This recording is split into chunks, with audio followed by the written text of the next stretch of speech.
Hola, espérate, vamos a hacer una aplicación en Excel de los CUSOLAB que traducen Online Analysis Processing.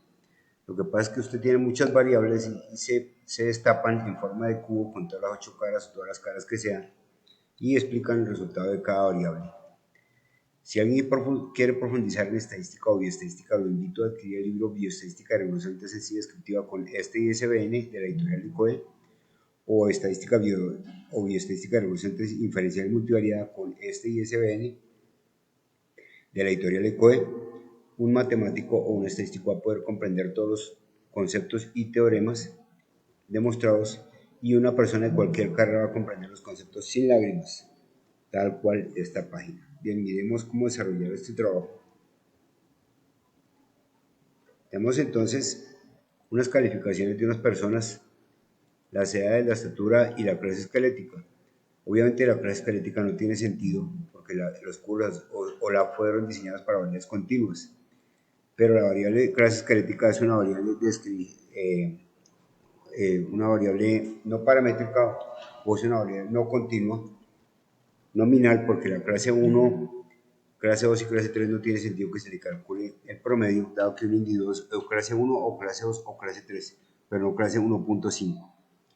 Bajo esas condiciones, entonces hay que realizar la instalación en Excel de la opción de análisis de datos, que se hace bajo las siguientes condiciones: archivo, opciones, complementos, ir, y le dan clic en todos los cuadritos y obtienen ya una herramienta que se llama análisis de datos en su Excel. Le dan a aceptar ahí. Entonces ahí ya les aparece en datos, les aparece una herramienta que se llama análisis de datos. Con esta herramienta vamos a hacer el QLab. Entonces le damos clic en análisis de datos, le damos clic en estadística descriptiva y señalamos con el título todos los datos, tal cual está ahí. Señalamos nuestros datos con el título. Entonces ya le decimos que clic en rótulos de fila porque tenemos los títulos de arriba. Le decimos que nos muestre todos los cuadritos, o sea, resumen de la estadística a nivel de confianza al 95%, el máximo y el mínimo, y aceptar. Entonces él inmediatamente nos hace un resumen, abre los datos que tenemos en 4 caras, nos saca la media, que ya lo conocemos, el promedio, es decir, que la calificación promedio fue 3.9, la edad promedio 22 años, la estatura promedio 1.51 y la clase esquelética 1.98, pero esto no tiene sentido, porque la clase es 2 o es 1 o es 3, pero no puede ser esa. O sea que esta no se analizaría, esta clase esquelética no se analizaría.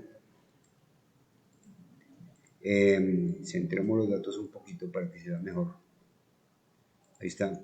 Ahora miremos, el error típico me sirve, es de la familia de la desviación estándar, me sirve para calcular el intervalo de confianza.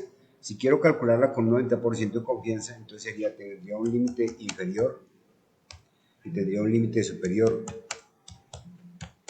Y yo tendría entonces que el promedio se calcula entre más 39 menos el error estándar o error típico y más 39 más el error estándar o típico. Me dice que las notas varían entre 3, 8 y 4. Entonces, este es el error típico, es una parte de la desviación estándar, que es más exacta. Bien, si lo quiero hacer con la desviación estándar, quedaría más el promedio menos una desviación estándar, que va a ser mucho más amplia, y más el promedio más una desviación estándar. Entonces quedaría que las notas van de 3 a 4, 7, entonces es más amplio. Esto es con la desviación estándar. Y esto son intervalos de confianza al 90%, porque sumamos y restamos una desviación estándar. Sin embargo, utilizando el nivel de confianza al 95%, pues me da más exacto, por eso lo tomo acá. Entonces me quedaría más el promedio menos el nivel de confianza del 95% y más el promedio más el nivel de confianza. Este nivel de confianza se vale del error estándar. Si se valiera de la desviación estándar me quedaría mucho más amplio. Entonces esto es con una confianza del 95%. que bajo estas condiciones ustedes lo miran en los artículos, así es que lo leen en los artículos. Entonces, con una confianza del 95%, la calificación varía entre 3.7 y 4.1. Bueno, son buenos estudiantes. Miremos qué pasa acá. La mediana es de 4, que ahora conocen ustedes, la moda de sacar 4. Las desviación estándar es de 8.5 unidades alrededor del promedio. La variancia es de 73.01, que no se analiza porque es el cuadrado de la desviación, probémoslo, más la desviación por la desviación, pues me tiene que dar la varianza, y ahí está, 73.01 y 73.01.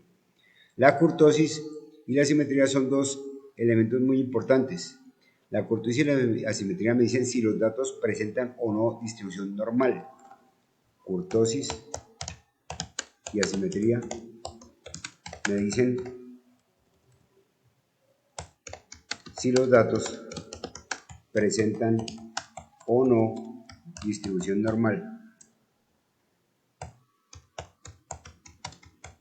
Cuando la kurtosis y la simetría están entre menos 1 y 1, si está entre menos 1 y 1,